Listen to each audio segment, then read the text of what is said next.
ಹರೇ ಶ್ರೀನಿವಾಸ. ಶ್ರೀ ಗುರುಭ್ಯೋ ನಮಃ. ಪರಮ ಗುರುಭ್ಯೋ ನಮಃ. ಶ್ರೀಮದಾನಂದ ತೀರ್ಥ ಭಗವತ್ಪಾದಾಚಾರ್ಯ ಗುರುಭ್ಯೋ ನಮಃ. ಶ್ರೀ ಶ್ರೀಪಾದರಾಜ ಗುರುಭ್ಯೋ ನಮಃ. ಶಿವರಾತ್ರಿಯ ನಿಮಿತ್ತವಾಗಿ ಶ್ರೀಪಾದರಾಜರು ರಚಿಸಿದ ಒಂದು ರುದ್ರದೇವರ ಮೇಲಿನ ಒಂದು ಕೃತಿ ವೃಷಭ ನೇರಿದ ವಿಷಧರ ನ್ಯಾರೆ ಪೇಳಮ್ಮಯ್ಯ. ಈ ಕೃತಿಯ ಅರ್ಥಚಿಂತನೆಯನ್ನು ಯಥಾಮತಿಯಾಗಿ ಗುರುಗಳ ಅನುಗ್ರಹದಿಂದ ತಿಳಿಸುವ ಒಂದು ಪ್ರಯತ್ನ. ಈ ಕೃತಿಯಲ್ಲಿ ಶ್ರೀಪಾದರಾಜರು ಶಿವ ವಿಷ್ಣು ಅಂದ್ರೆ ಹರಿಹರರ ತತ್ವ ಹಾಗೂ ಹರಿಯ ಸರ್ವೋತ್ಮತ್ವವನ್ನು, ಭಗವಂತನ ಮಹಿಮೆಯನ್ನು ಮನೋಹರವಾಗಿ ವರ್ಣನೆಯನ್ನು ಮಾಡಿದ್ದಾರೆ. ವೃಷಭ ನೇರಿದ ವಿಷಧರ ನ್ಯಾರೆ ಪೇಳಮ್ಮಯ್ಯ. ವೃಷಭ ನೇರಿದ ವಿಷಧರ ನ್ಯಾರೆ ಪೇಳಮ್ಮಯ್ಯ. ವೃಷಭ ನೇರಿದ ವಿಷಧರ ನ್ಯಾರೆ ಪೇಳಮ್ಮಯ್ಯ. ವೃಷಭವನ್ನು ಏರಿದ್ದು ಅಂದ್ರೆ ಏನು? ವೃಷಭವನ್ನು ಏರಿದ್ದು ಅಂದ್ರೆ ವೃಷಭವನ್ನು ವಾಹನವಾಗಿ ಉಳ್ಳ ಹಾಗೂ ವಿಷಧರನು ಅಂದ್ರೆ ವಿಷಭರಿತವಾದ ಆ ಸರ್ಪಗಳನ್ನೇ ಆಭರಣವಾಗಿ ಧರಿಸಿರುವವನು ಯಾರು ಅಂದ್ರೆ ಅದನ್ನು ಮುಂದಿನ ನುಡಿಯಲ್ಲಿ ಇದಕ್ಕೆ ಉತ್ತರವನ್ನು ಅಂದ್ರೆ ನಂದಿಯನ್ನು ವಾಹನವಾಗಿ ಪಡೆದ ವಿಷಭರಿತವಾದ ಸರ್ಪಗಳನ್ನು ಧಾರಣೆ ಮಾಡಿಕೊಂಡಿರುವವನು ಯಾರು ಎಂಬುದಕ್ಕೆ ಉತ್ತರವನ್ನು ಶ್ರೀಪಾದರಾಜರು ಮುಂದಿನ ನುಡಿಯಲ್ಲಿ ತಿಳಿಸುತ್ತಾರೆ. ಸುಳೆ ಪಾರ್ವತಿಯ ತಪಸ್ಸಿಗೆ ಮೆಚ್ಚಿದ ಜಟಾ ಕುಂಡಲಧಾರಿಗಣಮ್ಮ. ವೃಷಭ ನೇರಿದ ವಿಷಧರ ನ್ಯಾರೆ ಪೇಳಮ್ಮಯ್ಯ. ಇಲ್ಲಿ ಶಿವನನ್ನು ಪತಿಯಾಗಿ ಪಡೆಯಬೇಕು ಎಂದು 1000 ವರ್ಷ ಕಾಲ ತಪಸ್ಸನ್ನು ಮಾಡಿ ಪಾರ್ವತಿ ದೇವಿ ಒಲಿಸಿಕೊಂಡಿದ್ದಾಳೆ. ಅಂದ್ರೆ ಆ ಪಾರ್ವತಿ ದೇವಿಯ ತಪಸ್ಸಿಗೆ ಮೆಚ್ಚಿ ಆ ಜಟ ಮತ್ತು ಮುಡಿಯನ್ನು ಆ ಕುಂಡಲಗಳನ್ನು ಧಾರಣೆ ಮಾಡಿಕೊಂಡು ಲೋಕಪ್ರಸಿದ್ಧನಾದ ಶಿವನು ಅವನೇ ಪಾರ್ವತಿ ದೇವಿಯ ತಪಸ್ಸಿಗೆ ಮೆಚ್ಚಿ ಅವಳನ್ನು ಒಲಿಸಿಕೊಂಡಿದ್ದವನು. ಅದನ್ನು ಇಲ್ಲಿ ತಿಳಿಸುತ್ತಾರೆ. ಆ ನಂದಿಯ ವಾಹನನಾಗಿ ಉಳ್ಳ ಆ ವಿಷಭರಿತವಾದ ಹಾವುಗಳನ್ನ ಆಭರಣವಾಗಿ ಧಾರಣೆ ಮಾಡಿಕೊಂಡಿರುವ ಜಡ ಮತ್ತು ಕುಂಡಲಧಾರಿಯಾದ ಆ ರುದ್ರದೇವರೇ ಪಾರ್ವತಿಯ ತಪಸ್ಸಿಗೆ ಮೆಚ್ಚಿ ಅವಳನ್ನು ಒಲಿಸಿಕೊಂಡಿದ್ದಾನೆ. ಇನ್ನು ಮುಂದಿನ ನುಡಿಯಲ್ಲಿ ಆ ಶಿವನ ವಾಸಸ್ಥಳ ಯಾವುದು ಅದನ್ನು ತಿಳಿಸುತ್ತಾರೆ. ಕೈಲಾಸಗಿರಿಯ ದೊರೆಯುವನಮ್ಮ ಅದು ಅಲ್ಲದೆ ಕೇಳೆ. ಬಯಲು ಸ್ಮಶಾನದಿ ಮನೆಯುವಗಮ್ಮ ಶಂಕರ್ಷಣನೆಂದು. ಕೇಳೆ ಮಗಿಯೊಳು ಜನ ಪೊಗಳುವರಮ್ಮ ಇದು ನೈಜವಮ್ಮ. ನಾಲಿಗೆ ಸಾಶಿರ ಪಣಿಭೂಷಣ ನಮ್ಮ ರಮಯರ ಸಗೆಯುವ ಮೊಮ್ಮಗನಮ್ಮ. ವೃಷಭ ನೇರಿದ ವಿಷಧರ ನ್ಯಾರೆ ಪೇಳಮ್ಮಯ್ಯ. ಆ ಶಿವನ ವಾಸಸ್ಥಳ ಯಾವುದು? ಕೈಲಾಸಗಿರಿಯ ದೊರೆಯವನಮ್ಮ. ಆ ಕೈಲಾಸ ಪರ್ವತಕ್ಕೆ ಅಧಿಪತಿ ಯಾರು ಅಂದ್ರೆ ಆ ರುದ್ರದೇವರು. ಇನ್ನು ಹೇಳುತ್ತಾರೆ, ಅದು ಅಲ್ಲದೆ ಕೇಳೆ, ಅದು ಮಾತ್ರ ಅಲ್ಲ, ಬಯಲು ಸ್ಮಶಾನದಿ ಮಣೆಯುವಗಮ್ಮ. ಆ ಸ್ಮಶಾನವನ್ನೇ ಮಣ ಮಾಡಿಕೊಂಡವ. ಅದರಿಂದ ಕೈಲಾಸವಾಸಿಯೂ ಹೌದು, ಸ್ಮಶಾನವಾಸಿಯೂ ಹೌದು. ಇನ್ನು ಹೇಳುತ್ತಾರೆ, ಆ ಶಿವನನ್ನು ಹೇಗೆ ಜನರು ಕೊಂಡಾಡುತ್ತಾರೆ? ಶಂಕರ್ಷಣನೆಂದು ಕೇಳೆ ಮಗಿಯೊಳು ಜನ ಪೊಗಳುವರಮ್ಮ. ಇಲ್ಲಿ ರುದ್ರಾಂತರ್ಗದ ಶಂಕರ್ಷಣ ಅಂತ ನಾವು ಸ್ತೋತ್ರ ಮಾಡ್ತೇವೆ. ಅದನ್ನು ಇಲ್ಲಿ ಹೇಳ್ತಾರೆ. ಇಲ್ಲಿ ಶಂಕರ್ಷಣ ಅಂದ್ರೆ ಬಲರಾಮ ರೂಪ, ವಿಷ್ಣುವಿನ ವ್ಯೂಹ ರೂಪ. ಅಂದ್ರೆ ಪರಬ್ರಹ್ಮನಾದ ಕೃಷ್ಣನ ಆಧಾರ ರೂಪವೇ ಈ ಬಲರಾಮ ರೂಪ. ಜೀವರಾಶಿಗಳನ್ನು ನಿಯಂತ್ರಣ ಮಾಡುವ ರೂಪ. ಅಂದ್ರೆ ಇಲ್ಲಿ ಶಿವನು ಎಲ್ಲವನ್ನು ಸ್ವತಂತ್ರವಾಗಿ ಮಾಡುವವರು ಅಲ್ಲ, ಅವರ ಅಂತರ್ಯಾಮಿಯಾದ ಆ ಬಲರಾಮ ರೂಪದ ಶಂಕರ್ಷಣ ರೂಪದಿಂದಲೇ ತಾನು ಎಲ್ಲವನ್ನು ಮಾಡಬಲ್ಲವರು. ಅದನ್ನು ಇಲ್ಲಿ ತಿಳಿಸುತ್ತಾ ಹರಿ ಸರ್ವೋತ್ಮತ್ವವನ್ನು ಸ್ಪಷ್ಟ ಮಾಡುತ್ತಾರೆ. ಹರಿ ಮಾತ್ರ ಸ್ವತಂತ್ರವಾಗಿ ಎಲ್ಲವನ್ನು ಮಾಡಬಲ್ಲವರು, ಶಿವ ಮುಂತಾದವರೆಲ್ಲ ಅವರ ಅಂತರ್ಯಾಮಿಯಾದ ಭಗವಂತನಿಂದ ಎಲ್ಲವನ್ನು ಮಾಡಿಸ್ತಾರೆ ಅಂತ. ಆ ರೀತಿಯಾಗಿ ಅಲ್ಲಿ ಶಂಕರ್ಷಣ ತತ್ವದಿಂದ ಶಕ್ತಿ ಪಡೆದ ದೇವತೆ ಈ ಬಲರಾಮ ಆದಿಶೇಷ ಅವತಾರ. ಈ ಭೂಮಿಯನ್ನು ತಾಳುತ್ತಾನೆ, ಲೋಕಗಳನ್ನು ಧಾರಣೆ ಮಾಡುತ್ತಾನೆ. ಅದರಿಂದ ಈ ಆದಿಶೇಷನೇ ಶಿವನಲ್ಲಿ ಕಾಣುವ ಶಕ್ತಿ ತತ್ವದ ಮೂಲ. ಶಂಕರ್ಷಣ ರೂಪದಿಂದ ಇದೆಲ್ಲ ಬಂತು ಎಂದು ಭೂಮಿಯಲ್ಲಿ ಎಲ್ಲಾ ಜನರು ರುದ್ರಾಂತರ್ಗದ ಸಂಕರ್ಷಣ ಎಂದು ಕೊಂಡಾಡುತ್ತಾರೆ. ಇದು ನೈಜವಮ್ಮ, ಇದರಲ್ಲಿ ಯಾವ ಸಂಶಯವೂ ಇಲ್ಲ ಅಂತ. ರುದ್ರನು ಹೇಗಿದ್ದಾನೆ ಇನ್ನು ಹೇಳುತ್ತಾರೆ. ನಾಲಿಗೆ ಶಾಸಿರ ಫಣಿಭೂಷಣನಮ್ಮ, 1000 ನಾಲಿಗೆಗಳಿರುವ ನಾಗರಾಜನನ್ನು, ಸರ್ಪಗಳನ್ನು, ಆದಿಶೇಷನನ್ನು ಆಭರಣವಾಗಿ ಧರಿಸಿದವನು. ಇನ್ನು ಆ ಹರಿಹರರ ಸಂಬಂಧ ಏನು ಅದನ್ನು ಇಲ್ಲಿ ಹೇಳುತ್ತಾರೆ. ರಮೆಯರಸಗೆ ಇವ ಮೊಮ್ಮಗನಮ್ಮ. ಇನ್ನು ಹರಿಸರ್ವೋತ್ಮವನ್ನು ಇಲ್ಲಿ ಸ್ಪಷ್ಟ ಮಾಡುತ್ತಾರೆ. ರಮೆಯರಸ, ರಮೇಂದ್ರ ಲಕ್ಷ್ಮೀ ದೇವಿ, ಅವರಿಗೆ ಅರಸ ಲಕ್ಷ್ಮೀಪತಿಯಾದ ವಿಷ್ಣುವಿನ ಮೊಮ್ಮಗ ಈ ರುದ್ರದೇವರು. ಅದರಿಂದ ಶಿವನು ಭಗವಂತನ ಮೊಮ್ಮಗ. ಅದರಿಂದ ಇಲ್ಲಿ ಹರಿ ಸರ್ವೋತ್ಮದು ಸ್ಪಷ್ಟವಾಗಿದೆ. ಅಂದರೆ ಇಲ್ಲಿ ತಿಳಿಯಬೇಕಾದದ್ದು ಶಿವನ ಸ್ಥಾನವು ವಿಷ್ಣು ತತ್ವಕ್ಕೆ ಅಧೀನವಾಗಿಯೇ ಇದೆ ಎಂದು ತಿಳಿಯಬೇಕು. ಇನ್ನು ಅಂತಹ ಶಿವನು ಹೇಗಿದ್ದಾರೆ, ಅವನ ಕೃತ್ಯಗಳು ಏನು, ಇನ್ನು ಅದನ್ನು ಮುಂದೆ ತಿಳಿಸುತ್ತಾರೆ. ಬಾಲೆ ದಾಕ್ಷಾಯಣಿ ಪತಿ ಇವನಮ್ಮ, ಮಾವನ ಯಾಗದಲ್ಲಿ ಬಾಳ ಕೃತ್ಯಗಳನ್ನು ನಡೆಸಿದ ನಮ್ಮ, ಸಾಗರದಲ್ಲಿ ಹುಟ್ಟಿದ ಕಾಳಕೂಟವ ಭಕ್ಷಿಸಿದ ನಮ್ಮ, ರಾಮನ ದಯವಮ್ಮ. ಮೇಲೆ ಉಳಿಯಲು ಶೇಷಗರಳವು ನೀಲಕಂಠನೆಂದೆನಿಸಿದ ನಮ್ಮ, ವೃಷಭ ನೀರಿದ ವಿಷಧರಣ್ಯಾರೇ ಪೇಳಮ್ಮಯ್ಯ. ಇಲ್ಲಿ ಹೇಳ್ತಾರೆ, ಬಾಳೆ ದಾಕ್ಷಾಯಣಿ ಪತಿ ಇವನಮ್ಮ. ಮುಂದೆ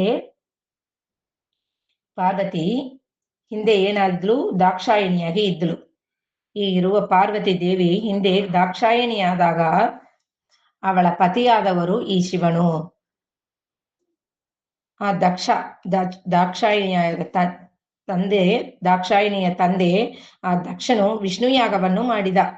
ಅಲ್ಲಿ ರುದ್ರದೇವರು ಸ್ಮಶಾನವಾಸಿ ಎಂಬುದಕ್ಕಾಗಿ ಅವರನ್ನು ಕರೆಯಲಿಲ್ಲ, ಅಪಮಾನವನ್ನು ಮಾಡಿದ. ಅದನ್ನು ಇಲ್ಲಿ ಹೇಳುತ್ತಾರೆ. ಮಾವನ ಯಾಗದಲ್ಲಿ ಆ ದಾಕ್ಷಾಯಣಿಯ ತಂದೆ ಶಿವನ ಮಾವ ಮಾಡಿದ ಯಾಗದಲ್ಲಿ ಸಂಭವಿಸಿದ ಅಪಮಾನದಲ್ಲಿ ಬಾಳ ಕೃತ್ಯಗಳನ್ನು ನಡೆಸಿದ ನಮ್ಮ. ಏನು ಕೃತ್ಯಗಳು? ಆ ಯಾಗದ ಸಂದರ್ಭದಲ್ಲಿ ಶಿವನು ಅತ್ಯಂತ ಭೀಕರವಾದ ಕೃತ್ಯಗಳನ್ನು ಮಾಡಿದನು. ಯಾಕೆ? ಆ ದಕ್ಷನ ಯಾಗದಲ್ಲಿ ಅಪಮಾನ ಮಾಡಿದ್ದರಿಂದ ಆ ಶಿವನ ಪತ್ನಿಯಾದ ಆ ದಾಕ್ಷಾಯಣಿ ಸತಿದೇವಿ ದೇಹತ್ಯಾಗ ಮಾಡಿಬಿಡ್ತಾಳೆ. ಆಗ ರುದ್ರನು ಅತ್ಯಂತ ಭೀಕರವಾದ ಕೃತ್ಯಗಳನ್ನು ಮಾಡಿದನು. ಏನು ಮಾಡಿದ? ವೀರಭದ್ರನನ್ನು ಸೃಷ್ಟಿ ಮಾಡಿದ್ದು ಮತ್ತು ಆ ಯಾಗವನ್ನು ನಾಶ ಮಾಡಿದ್ದು, ಇದನ್ನೆಲ್ಲ ಬಹಳ ಕೃತ್ಯಗಳನ್ನು ನಡೆಸಿದ ನಮ್ಮ ಅಂತ ಹೇಳಿದ್ದಾರೆ. ಇನ್ನು ಹೇಳುತ್ತಾರೆ, ಸಾಗರದಲ್ಲಿ ಹುಟ್ಟಿದ ಕಾಳಕೂಟವ ಭಕ್ಷಿಸಿದ ನಮ್ಮ, ರಾಮನ ದಯವಮ್ಮ. ಸಮುದ್ರ ಮದನ ನಡೆಯಿತು. ಅಲ್ಲಿ ದೇವತೆಗಳು ದೈತ್ಯರು ಸೇರಿಕೊಂಡು ಸಮುದ್ರ ಮದನ ಮಾಡಿದಾಗ ಮೊದಲಿ ಬಂದದ್ದು ಯಾವುದು? ಕಾಳಕೂಟ ವಿಷಗಳು ಬಂತು. ಆ ಕಾಳಕೂಟ ವಿಷವನ್ನ ಶಿವನು ಕುಡಿದನು ಅಂತ ಹೇಳ್ತಾರೆ. ಆದ್ರೆ ಅದು ಶಿವನ ಸ್ವತಂತ್ರ ಶಕ್ತಿಯಿಂದ ಅಲ್ಲ. ಅದನ್ನು ಹೇಳುತ್ತಾರೆ, ಶಿವನು ತಾನಾಗಿ ಅದನ್ನು ಕುಡಿಯುವ ಸಾಮರ್ಥ್ಯ ಇಲ್ಲ. ರಾಮನ ದಯವಮ್ಮ. ರಾಮನ ಅಂದ್ರೆ ಈ ವಿಷ್ಣುವಿನ ಸಂಕರ್ಷಣ ರೂಪದಿಂದ ಕೃಪೆಯಿಂದಲೇ ಇದೆಲ್ಲ ಸಾಧ್ಯವಾಯಿತು ಎಂದು ಶ್ರೀಪಾದರಾಜರು ಇನ್ನು ಅದನ್ನು ಸ್ಪಷ್ಟ ಮಾಡುತ್ತಾರೆ. ಮೇಲೆ ಉಳಿಯಲು ಶೇಷಗರಳವು. ಆ ವಿಷವು ದೇಹದೊಳಗೆ ಅಂದ್ರೆ ಕೆಳಗೆ ಇಳಿಯದೆ ಆ ಕಂಠದಲ್ಲೇ ನಿಂತಿತ್ತು. ಒಳಗೆ ಇಳಿದ್ರೆ ಅದು ಅವರಿಗೆ ಆಗಲಾರದು ಅಂತ ಕಂಠದಲ್ಲೇ ಅದನ್ನ ನಿಲ್ಲಿಸಿಬಿಟ್ರು. ಯಾರು? ಇದಕ್ಕೆ ಕಾರಣ ಯಾವುದು? ಯಾರು ಅಂದ್ರೆ ಆದಿಶೇಷನ ಧಾರಣಾಶಕ್ತಿ. ಅದೇ ಶೇಷನು ಸಂಕರ್ಷಣ ಮತ್ತು ಆ ಬಲರಾಮ ರೂಪದ ಸಾಮರ್ಥ್ಯದಿಂದ ಅದು ಕಂಠದಲ್ಲೇ ನಿಂತಿತ್ತು. ಅದರಿಂದ ಇವ್ರನ್ನ ಏನು ಅಂತ ಕರೆದರು? ನೀಲಕಂಠನೆಂದೆನಿಸಿದಮ್ಮ ಅಮ್ಮ, ನೀಲಕಂಠ ಅಂತ ಅವರು ಪ್ರಸಿದ್ಧರಾದರು. ಒಟ್ಟಾರೆ ಇದರ ಅರ್ಥ ಏನು ಅಂದ್ರೆ, ಶಿವನು ಮಹಾದೇವ, ಪೂಜ್ಯ ದೇವತೆ ಅಂತ ಹೇಳ್ತಾರೆ. ಇದರಲ್ಲಿ ಯಾವ ಸಂಶಯವೂ ಇಲ್ಲ. ಆದ್ರೆ ಇದು ಯಾವುದನ್ನು ಅವರು ಸ್ವತಂತ್ರವಾಗಿ ಮಾಡಬಲ್ಲವರು ಅಲ್ಲ. ಯಾಗನಾಶ ಮಾಡಿದ್ದು, ವಿಷಪಾನ ಮಾಡಿದ್ದು, ವಿಷಧಾರಣೆ ಮಾಡಿದ್ದು ಎಲ್ಲವೂ ಅವರೊಳಗೆ ಅಂತರ್ಯಾಮಿಯಾದ ಆ ಶಂಕರ್ಷಣ ರೂಪದಿಂದಲೇ ಎಂದು ನಾವು ಇಲ್ಲಿ ತಿಳಿಯಬೇಕು. ಅಂದ್ರೆ ಶಿವನ ಮಹಿಮೆಯ ಹಿಂದೆ ಆ ನಾರಾಯಣ ತತ್ವವೇ ಮೂಲವಾಗಿ ಇದೆ ಎಂದು ಹೇಳ್ತಾ ಇಲ್ಲಿ ಹರಿಸರ್ವೋತ್ತಮವನ್ನು ಇಲ್ಲಿ ಸ್ಪಷ್ಟ ಮಾಡಿ ತೋರಿಸ್ತಾ ಇದ್ದಾರೆ. ಇನ್ನು ಮುಂದೆ ಹೇಳ್ತಾರೆ, ಹರನೊಂದಿಗೆ ವೈಕುಂಠಕ್ಕೆ ಬರಲು ದಾತಕ್ಕೆ ವಂದಿಸುತ್ತಾ, ತರುಣಿ ರೂಪವ ನೋಡೆ ನೆನಲು ಹರಿತಾನಸು ನಗುತ್ತಾ, ಕರದು ಸೈರಿಸಲಾರೆ ನೀ ಎನಲು ಹಠದಿ ಕೊಳ್ಳಿರಲು, ಕರುಣಿಗಳ ರಸನು ಹರಣ ಮುಖದ ನುಡಿ ಅರುಣೋದಯಕ್ಕೆ ಬಾರೆಂದು ಕಳುಗಿದ, ವಿಷಭ ನೇರಿದ ವಿಷಧರಣ್ಯಾರೇ ಬೇಳಮ್ಮಯ್ಯ. ಆ ಸಮುದ್ರ ಮದನ ಸಮಯದಲ್ಲಿ ದೇವತೆಗಳು ದೈತ್ಯರು ಆ ಮದನ ಮಾಡಿದಾಗ ಮನೆಯಲ್ಲಿ ಬಂದದ್ದು ಯಾವುದು? ಅಮೃತ ಬಂತು. ಅದನ್ನ ತೆಗೆದುಕೊಂಡು ಧನ್ವಂತರಿ ರೂಪಿ ಪರಮಾತ್ಮನು ಬರುವಾಗ ಅದನ್ನು ಉದ್ದಾಯದಿಂದ ಕಸಿದುಕೊಳ್ಳುವ ಪ್ರಯತ್ನ ಮಾಡಿದಾಗ, ದೈತ್ಯರು ಮಾಡಿದಾಗ, ಭಗವಂತ ಮೋಹಿನಿ ರೂಪವನ್ನು ತಾಳಿ ಆ ಮೋಹವನ್ನು ಉಂಟು ಮಾಡಿ ಆ ದೈತ್ಯರಿಗೆ ಆ ಅಮೃತ ಸಿಕ್ಕದಂತೆ ಮಾಡಿ ದೇವತೆಗಳಿಗೆ ಅಮೃತವನ್ನು ಕೊಟ್ಟನು. ಆ ಸಮಯದಲ್ಲಿ ಆ ಮೋಹಿನಿ ರೂಪ ತಾಳಿದ್ದು, ಆ ಮೋಹಿನಿ ರೂಪವನ್ನು ತಾನು ನೋಡಬೇಕು ಎಂಬ ಒಂದು ಹಂಬಲದಿಂದ ಹರನೊಂದಿಗೆ ವೈಕುಂಠಕ್ಕೆ ಬರಲು, ಶಿವನು ವಿಷ್ಣುವಿನೊಂದಿಗೆ ವೈಕುಂಠಕ್ಕೆ ಬರಲು ಹೊರಟನು. ಅಲ್ಲಿ ದ್ವಾರಪಾಲಕನಂತೆ ನಿಂತಿದ್ದ ಹರಿಯನ್ನು ಅವನು ನಮಸ್ಕಾರ ಮಾಡುತ್ತಾನೆ. ಹರನೊಂದಿಗೆ ವೈಕುಂಠಕ್ಕೆ ಬರಲು ದಾತಕ್ಕೆ ವಂದಿಸುತ್ತಾ ಆ ಭಗವಂತನಿಗೆ ನಮಸ್ಕಾರವನ್ನು ಮಾಡುತ್ತಾನೆ. ಇದರಲ್ಲಿ ನಾವು ಮತ್ತೆ ಏನು ತಿಳಿಯಬೇಕು? ಇದರಿಂದ ವೈಕುಂಠದ ಸ್ವಾಮಿ ಶ್ರೀಹರಿ ಎಂದು ನಮಗೆ ಸ್ಪಷ್ಟವಾಗುತ್ತೆ. ತರುಣಿ ರೂಪವ ನೋಡೇ ನೆನಲು, ಆ ಮೋಹಿನಿ ರೂಪವನ್ನು ನಾನು ಅಂದು ನೋಡಲಿಲ್ಲ. ಆ ಸಮುದ್ರ ಮದನ ಸಮಯದಲ್ಲಿ ನಾನು ನೋಡಲಿಲ್ಲ. ಅದನ್ನು ನೀವು ನಮಗೆ ತೋರಿಸಿರಿ ಹಾಗೆ ಅಂತ ಸೂರ್ಯನಂತೆ ಪ್ರಕಾಶಿಸುವ ತರುಣಿ ರೂಪ, ಮೋಹಿನಿ ರೂಪವನ್ನು ನಾನು ನೋಡಬೇಕೆಂದು ಶಿವನು ಕೇಳಿದಾಗ ಹರಿತ ನಸು ನಗುತ್ತಾ ಅಂದರೆ ಮಂದಹಾಸದಿಂದ ನಗುತ್ತಾನೆ. ಕರದು ಸೈರಿಸಲಾರೆ ನೀ ಎನಲು, ನೀನು ಅದನ್ನು ನೋಡಿದರೆ, ಭಗವಂತ ಹೇಳ್ತಾರೆ, ಆ ಮೋಹಿನಿ ರೂಪವನ್ನು ನೋಡಬೇಕು ಎಂದು ಶಿವನು ಹಠ ಮಾಡಿದಾಗ ಶ್ರೀಹರಿಯು ಬೇಡ, ನೀನು ಅದನ್ನು ತಾಳಲಾರೆ, ಸಹಿಸಲಾರೆ ಎಂದು ಹೇಳಿದರು. ಶಿವನು ಏನ್ ಮಾಡುತ್ತಾರೆ? ಹಠದಿಂದ ನೋಡಿಸಲೇಬೇಕು ಎಂದು ಅಲ್ಲೇ ಕುಳಿತು ಬಿಡುತ್ತಾರೆ. ಯಾರು? ಭಗವಂತನ ಪ್ರೀತಿಯ ಮೊಮ್ಮಗನಾದ ರುದ್ರದೇವರು ಅದನ್ನು ನೀವು ನಮಗೆ ನೋಡಿಸಲೇಬೇಕು ಎಂದು. ಯಾವಾಗಲೂ ಮೊಮ್ಮಕ್ಕಳು ಕೇಳಿದರೆ ಬೇಡ ಅಂತ ಹೇಳುವ ಇದು ಬರೋದಿಲ್ಲ. ಅದಕ್ಕೆ ಕರುಣಿಗಳ ಅರಸನು ಹರಣ ಮುಖದ ನೋಡಿ, ಕರುಣಿಗಳ ಅರಸನು ಕರುಣಾಸಾಗರನಾದ ಹರಿಯು ಶಿವನ ಮುಖದ ಆ ಭಾವವನ್ನು ನೋಡಿ ತನ್ನ ಪ್ರೀತಿಯ ಮೊಮ್ಮಗು ಆ ಶಿವನ ಮೇಲೆ ಕಾರುಣ್ಯದಿಂದ ಅರುಣೋದಯಕ್ಕೆ ಬಾರೆಂದು ಕಳುಹಿದ. ಭಗವಂತನು ಅರುಣೋದಯ ಸಮಯದಲ್ಲಿ ಮರಳಿ ಬಾ ಎಂದು ಹೇಳಿ ಹರಿ ಶಿವನನ್ನು ಕಳುಹಿದ. ಆದ್ರೆ ಶಿವನ ಏನ್ ಮಾಡಿದ? ಬಿಡಲಿಲ್ಲ, ಮತ್ತೆ ಅರುಣೋದಯಕ್ಕೆ ಬಂದ. ಅದನ್ನು ಮುಂದೆ ನುಡಿಯಲ್ಲಿ ತಿಳಿಸುತ್ತಾರೆ.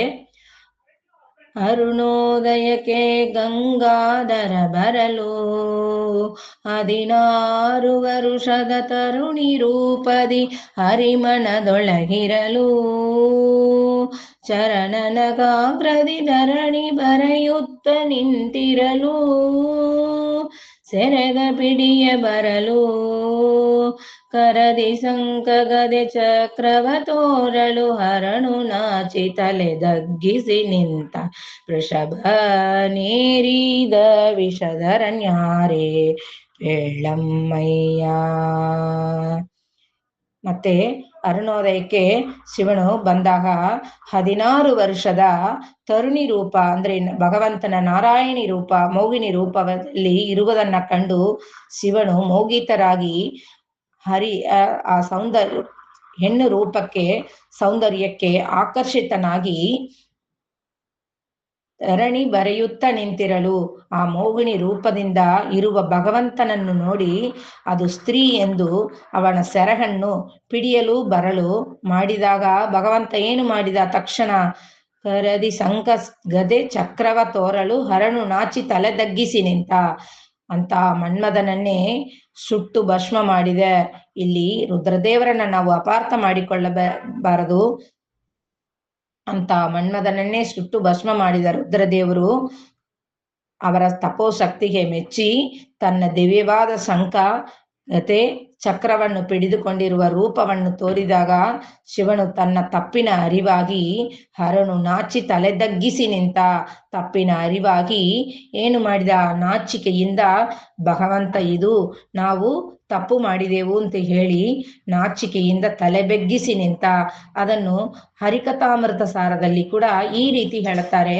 ಯುವದಿ ವೇಷದಿ ಹಿಂದೆ ಗೌರಿ ದವನ ಮೋಗಿಸಿ ಗೆಡಿಸಿ ಉಳಿಸಿದೆ, ಇವನ ಮಾಯವ ಗೆಲುವನ ಅವನು ಈ ಜಗತ್ರಯದಿ. ಸಮುದ್ರ ಮದನ ಕಾಲದಲ್ಲಿ ಭಗವಂತನು ಮೋಗಿನಿ ರೂಪ ತಾಳಿ ಬಂದದ್ದನ್ನು ತಾನು ನೋಡಲಿಲ್ಲ ಎಂದು ಅದನ್ನು ತೋರಿಸಲು ರುದ್ರದೇವರು ಹಠ ಮಾಡಿದಾಗ ರುದ್ರದೇವರಿಗೆ ಮೋಗಿನಿ ರೂಪ ತೋರಿಸಿ ಅವರ ಮನಸ್ಸನ್ನ ಕೆಡಿಸಿ ಕೊನೆಗೆ ತನ್ನ ಮೂಲ ರೂಪವನ್ನ ತೋರಿಸಿ ನಾನು ಹೆಣ್ಣಲ್ಲ ಪರಮಾತ್ಮ ಅಖಿಲಾಂಟ ಕೋಟಿ ಬ್ರಹ್ಮಾಂಡ ನಾಯಕ ಎನ್ನುವುದನ್ನ ಅವರಿಗೆ ಜ್ಞಾನೋದಯ ಮಾಡಿಸಿ ಅವರನ್ನು ವೈಷ್ಣವರನ್ನಾಗಿ ಮಾಡಿ ಉಳಿಸಿದ. ಲಕ್ಷ್ಮೀ ಶೋಭಾನ ಪದ್ಯದಲ್ಲೂ ಕೂಡ ಇದನ್ನು ಯಾವ ರೀತಿ ಅನುಸಂಧಾನ ಮಾಡಿಕೊಳ್ಳಬೇಕು ಎಂದು ವಾದಿರಾಜರು ತಿಳಿಸಿಕೊಡ್ತಾರೆ. ಕಾಮಿನಿಗೆ ಸೋತೊಬ್ಬ ಬಾಮಿನಿಯ ಹಿಂದೆ ಹರಿದವ. ಮೋಹಿನಿ ರೂಪಕ್ಕೆ ರುದ್ರದೇವರು ಸೋತು ಹೋದ್ರ? ಇಲ್ಲ. ರುದ್ರದೇವರು ಕಾಮವರ್ಜಿತ, ಕಾಮನನ್ನೇ ಗೆದ್ದವರು ಮಾತ್ರವಲ್ಲ ಮನೋಭಿಮಾನಿ. ಅವರು ಎಲ್ಲರ ಮನಸ್ಸನ್ನು ನಿಯಂತ್ರಣ ಮಾಡುವವರು. ಅದರಿಂದ ಅಪಾರ್ಥ ಮಾಡಬಾರದು. ಇದು ಎಲ್ಲವೂ ಭಗವಂತನ ಮಾಯೆ ಅಥವಾ ಇಚ್ಛೆ ಎಂದು ಅರ್ಥ ಮಾಡಿಕೊಳ್ಳಬೇಕು. ಅದರಿಂದ ಭಾಮಿನಿ ಅಂದರೆ ನಾರಾಯಣ ಎಂದು ತಿಳಿದುಕೊಳ್ಳಬೇಕು. ನಾರಾಯಣಿ ಅಲ್ಲ, ನಾರಾಯಣ, ಭಗವಂತನ ನಾರಾಯಣ. ನಾರಾಯಣನ ಹಿಂದೆ ಯಾವಾಗಲೂ ಹಾರುತ್ತಾ ತತ್ವಜ್ಞಾನವನ್ನು ಭಗವಂತನ ಜ್ಞಾನವನ್ನು ಪಡೆಯುವುದಕ್ಕಾಗಿ ಯಾವಾಗಲೂ ಭಗವಂತನ ಹಿಂದೆ ಹಾರುತ್ತಾ ಇದ್ರು ಎಂದು ನಾವು ತಿಳಿದುಕೊಳ್ಳಬೇಕು. ಇನ್ನು ಮಂಗಳಾಂಗಣೆ ಮಾರ ಜನಕ ನಾ ಮಾಡಿದ ತಪ ಹಿಂಗದೆ ಕ್ಷಮಿಸೋ ಯದುಕುಲ ತಿಲಕ ವಕ್ಷದಲೋಪುವ. ನಿನ್ನಂಗಳೆಯರಿಯಳು ನಕ ಮಹಿಮಾಂಗ ಹೀಗೆನು ತಲಿತವಕ. ರಂಗವಿಠಲನ ಪದಂಗಳ ಹಿಡಿದು ಸಾಷ್ಟಾಂಗವೆರಗಿ ಕೈಲಾಸಕ್ಕೆ ನಡೆದ ವಿಷಭ ನೀರಿದ ವಿಷಧರನ್ಯಾರೇ ಪೇಳಮ್ಮಯ್ಯ. ವಿಷಭ ನೀರಿದ ವಿಷಧರನ್ಯಾರೇ ಪೇಳಮ್ಮಯ್ಯ. ಆಗ ಶಿವನು ಭಗವಂತನನ್ನು ಮಂಗಳಾಂಗಣೆ ಮಾರ ಜನಕನೇ, ನಾನು ಮಾಡಿದ ತಪ್ಪನ್ನು ಕ್ಷಮಿಸು. ಆಗ ರುದ್ರದೇವರಿಗೆ ತನ್ನ ತಪ್ಪು ಅರಿವಾಯಿತು. ಬಂದಿರುವುದು ಭಗವಂತ ಅಖಿಲಾಂತ ಕೋಟಿ ಬ್ರಹ್ಮಾಂಡ ನಾಯಕ ಎಂದು ತಿಳಿದು ತನ್ನ ತಪ್ಪನ್ನು ಕ್ಷಮಿಸು ಯತಿಕುಲ ತಿಲಕನೇ. ಯತಿಕುಲ ತಿಲಕನೇ, ವಕ್ಷದಲೊಪ್ಪುವ ನಿನ್ನ ಈ ಮಹಿಮೆಯನ್ನು ನಿನ್ನಂಗಳೇ ಅರಿಯಳು. ವಕ್ಷದಲೊಪ್ಪುವ ನಿನ್ನ ವಕ್ಷಸ್ಥಳವಾಸಿಯಾದ ಲಕ್ಷ್ಮಿಯು ಕೂಡ ನಿನ್ನ ಮಹಿಮೆಯ ಕೊನೆಯನ್ನು ಅವಳು ಕೂಡ ಇನ್ನೂ ಪೂರ್ಣವಾಗಿ ತಿಳಿದಿಲ್ಲ. ನಕಮಹಿಮಾಂಗ ಹೀಗೇನು ತಲಿತವಕ. ನಿನ್ನ ಮಹಿಮೆ ಅಪಾರ, ಅನಂತ ಮಹಿಮಾವಂತ. ನಿನ್ನ ಮಹಿಮೆಯನ್ನು ನಿನ್ನನ್ನು ಹೊರತುಪಡಿಸಿ ಇನ್ಯಾರು ಅರಿಯಬಲ್ಲರೋ ಸ್ವಾಮಿ ನೀನು ಎಂದು ಹೇಳುತ್ತಾ ಸಂತೋಷದಿಂದ ರಂಗವಿಠಲನ ಪದಂಗಳ ಹಿಡಿದು, ಆ ರಂಗವಿಠಲನಾದ ಶ್ರೀಹರಿಯ ಪಾದಗಳನ್ನು ಹಿಡಿದು ಸಾಷ್ಟಾಂಗ ನಮಸ್ಕಾರವನ್ನು ಮಾಡಿ ಸಾಷ್ಟಾಂಗವೆರಗಿ ಕೈಲಾಸಕ್ಕೆ ನಡೆದ, ಕೈಲಾಸಕ್ಕೆ ಹೊರಟನು. ಅದರಿಂದ ಶಿವನು ನಾವು ಏನ್ ತಿಳಿದುಕೊಳ್ಳಬೇಕು? ಪರರಾಶ್ರಯಿಸಿ ಬಾಳ್ವ ಈಶ್ವರನೊಬ್ಬ. ಪರರ ಆಶ್ರಯಿಸಿ ಬಾಳುವ ಈಶ್ವರನೊಬ್ಬ. ಅಂದ್ರೆ ಯಾವಾಗಲೂ ಭಗವಂತನನ್ನು ಆಶ್ರಯ ಮಾಡಿ ಬದುಕುವವರು ರುದ್ರದೇವರು. ಸ್ವಾಮಿ, ನೀನು ಈಶ, ನಾನು ದಾಸ ಎಂದು ಶಿವನು ಭಗವಂತನಿಗೆ ಸಾಷ್ಟಾಂಗ ನಮಸ್ಕಾರ ಮಾಡಿದ್ದಾರೆ ಎಂದು ಶ್ರೀಪಾದರಾಜರು ಹರಿಹರರ ಸಂಬಂಧ ಏನು, ಹರಿ ಸರ್ವೋತ್ಮ, ಉಳಿದ ದೇವತೆಗಳೆಲ್ಲ ಭಗವಂತನ ದಾಸರು ಎಂಬುದನ್ನ ಈ ಕೃತಿಯ ಮೂಲಕ ಇಲ್ಲಿ ಸುಂದರವಾಗಿ ವರ್ಣನೆಯನ್ನು ಮಾಡಿದ್ದಾರೆ. ಈ ಚಿಂತನೆಯನ್ನು ಶ್ರೀಪಾದರಾಜರ ಅಂತರ್ಯಾಮಿಯಾದ ಭಾರತೀರಮಣ ಮುಖ್ಯ ಪ್ರಾಣಾಂತರ್ಗದ ರಂಗವಿಠಲನಿಗೆ ಸಮರ್ಪಣೆಯನ್ನು ಮಾಡುತ್ತಾ ಮಮ ಪತಿಯಂತರ್ಗದ ಭಾರತೀರಮಣ ಮುಖ್ಯ ಪ್ರಾಣಾಂತರ್ಗದ ಶ್ರೀ ಕೃಷ್ಣಾರ್ಪಣ ವಸ್ತು. ಹರೇ ಶ್ರೀನಿವಾಸ.